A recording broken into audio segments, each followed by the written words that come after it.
नमस्कार।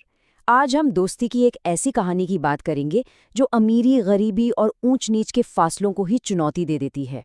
जी हाँ, ये कृष्ण और सुदामा की वो अमर कथा है जो एक बहुत बड़ा सवाल खड़ा करती है।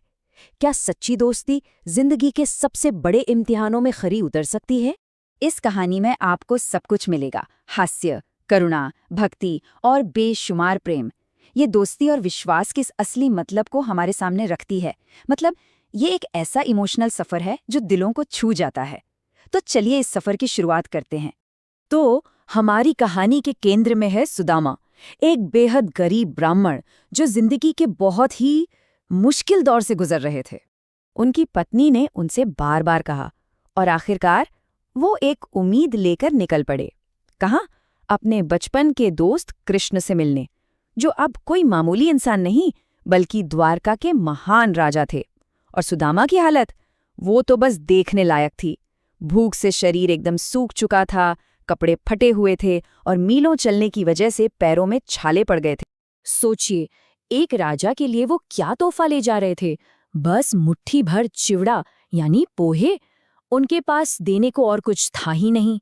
पर ये वो तोहफा था जो पैसे से नहीं बल्कि निश्चल प्रेम से भरा हुआ था। लेकिन जैसे जैसे वो आगे बढ़ रहे थे, उनके मन में एक अजीब सी उथल-पुथल मची हुई थी। वो सोच रहे थे, क्या कृष्ण मुझे पहचानेंगे भी? कहाँ मैं एक गरीब ब्राह्मण और कहाँ वो द्वारका के राजा? ये सवाल उनके दिलो दिमाग पर छाया हुआ था। और आखिरकार वो द्वारका के उस आलीशान महल के दरवाजे पर पहुंच ही गए। पर वहां उनका स्वागत नहीं हुआ, बल्कि उनकी गरीबी और फटे हाली का मजाक उड़ाया गया। जरा सोचिए, एक तरफ महल के पहरेदार उन्हें भिखारी समझकर धुतकार रहे थे और दूसरी तरफ महल के अंदर सिंहासन पर बैठे कृष्ण को न जाने कैसे ये एहसास हो गया कि उनका दोस्त आया है। और फिर जो हुआ उसे देखकर पूरी सभा हैरान रह गई। द्वारका के राजा कृष्ण अपने दोस्त से मिलने के लिए नंगे पांव दौड़ पड़े। वो पल बस भावनाओं का सैलाब था। कृष्ण ने एक पल भी नहीं सोचा और अपने उस गरीब दोस्त को कसकर गले लगा लिया। मानो एक ही झटके में राजा और रंग के बीच की सारी दूरियां मिटा दी। सिर्फ इतना ही नहीं, कृष्ण सुदामा को अपने सिंहासन पर बिठाते हैं और खुद अपने हाथों से उनके धूल भरे छाले पड़े पैरों को धोते हैं। पूरी रात सभा बस अवाक होकर ये सब देख रही थी। प्रेम और विनम्रता का ऐसा नजारा किसी ने कभी नहीं देखा था। फिर माहौल को हल्का करते हुए कृष्ण ने अपनी आंखों में वही बचपन वाली शरारत लिए पूछा, मित्र, मेरे लिए क्या तोहफा लाए हो? ये सुनते ही सुदामा शर्म से गड़ गए। उन्हें लगा कि ये पोहे की छोटी सी पोटली एक राजा को देने लायक नहीं है और वो उसे छिपाने की कोशिश करने लगे। लेकिन कृष्ण तो सब जानते थे। उन्होंने एक प्यारी सी मुस्कान के साथ वो पोटली सुदामा से ले ली और खुद ही उसे खोलने लगे। उन्होंने कहा, दोस्त के दिए तोहफे में प्रेम होता है और उससे कीमती कुछ भी नहीं। कृष्ण ने उसमें से एक मुट्ठी पोहे निकाले, खाए और बोले कि इससे स्वादिष्ट चीज उन्होंने आज तक नहीं खाई।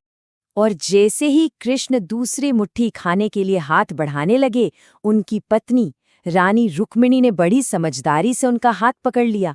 वो जानती थी कि पहली मुट्ठी में ही कृष्ण ने सुदामा को इतना कुछ दे दिया है जिसकी कोई कल्पना भी नहीं कर सकता। अच्छा, तो सुदामा कई दिनों तक महल में रहे। उन्हें इतना प्यार और सम्मान मिला जिसकी उन्होंने कभी उम्मीद ही नहीं की थी। और फिर उनके घर लौटने का समय आ गया। कृष्ण के प्यार और सत्कार के आगे सुदामा अपनी गरीबी और ज़रूरत के बारे में कुछ कह ही नहीं पाए। मतलब इतना प्यार मिलने के बाद वो कुछ मांगने की हिम्मत ही नहीं जुटा सके और वो वहां से खाली हाथ ही लौट आए। अब घर वापसी का रास्ता बहुत लंबा था। रास्ते भर सुदामा खुद को कोसते रहे, सोचते रहे कि मैं कितना बड़ा मूर्ख हूँ। जिस काम के लिए गया था वो तो किया ही नहीं, अब घर जाकर क्या कहूँगा। पर जैसे ही वो अपने गांव के नजदीक पहुंचे, वो हैरान रह गए। उन्हें अपनी आंखों पर यकीन ही नहीं हुआ। सब कुछ बदला बदला सा लग रहा था। जहां उनकी टूटी फूटी झोपड़ी हुआ करती थी, वहां अब एक सोने का महल खड़ा था। उनकी पत्नी और बच्चे रेशमी कपड़ों में थे और चारों तरफ धन दौलत और खुशहाली थी। ये वो सब था जिसका उन्होंने कभी सपना भी नहीं देखा था। सुदामा की आंखों से आंसू बहने लगे। वो समझ गए कि उन्होंने मांगा तो कुछ नहीं, पर उनके दोस्त कृष्ण ने उनके दिल की बात सुन ली थी। ये कृष्ण का मौन आशीर्वाद था। तो फिर दोस्ती की इस अद्भुत कहानी का सार क्या है? इससे हम क्या सीख सकते हैं? देखिए, सबसे पहली बात तो ये है कि सच्ची दोस्ती किसी भी हैसियत, पद या दौलत से बहुत ऊपर होती है। दूसरी बात, तोहफा क्या है ये मायने नहीं रखता, उसके पीछे की भावना क्या है वो सबसे कीमती है। ईश्वर लेन देन नहीं, सिर्फ भक्ति और प्रेम देखते हैं, और कभी-कभी सबसे बड़े आशीर्वाद हमें बिना मांगे ही मिल जाते हैं। और अंत में ये कहानी हमें एक सवाल के साथ छोड़ जाती है। क्या हम रिश्तों में हिसाब किताब करते हैं कि हमें क्या मिलेगा, या फिर उस निस्वार्थ प्रेम पर ध्यान देते हैं जो हम दे सकते हैं? कृष्ण और सुदामा की कहानी तो यही बताती है कि असली खजाना कहाँ है।